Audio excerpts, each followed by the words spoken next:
الملكة رانيا تحتفل باليوم العالمي للاجئين برسالة مؤثرة.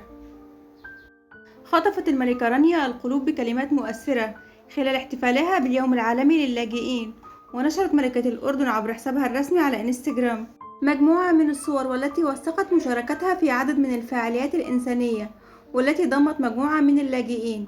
وكتبت الملكة رانيا على حسابها الرسمي رسالة مؤثرة أرفقتها بمجموعة من اللقطات الإنسانية واللي تفاعل معها المتابعين.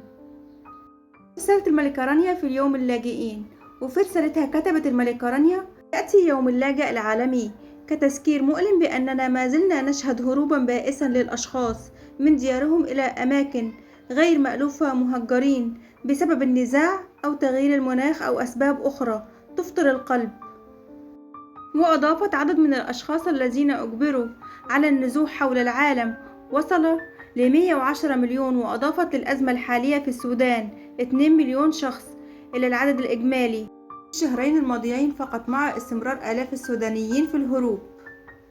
وتابعت الملكة رانيا في رسالتها المؤثرة: دعونا نتأمل في معاناة الأمهات والرضع الذين يركبون قوارب غير آمنة، يعبرون مياها مجهولة بحثا عن الأمان وفرصة ثانية في الحياة. وبالرغم من أن يوم اللاجئ العالمي يذكرنا بهؤلاء الأبطال المجهولين ليوم واحد، علينا ألا نحضر جهودنا في 24 ساعة من التعاطف العابر والوعود المنقوصة.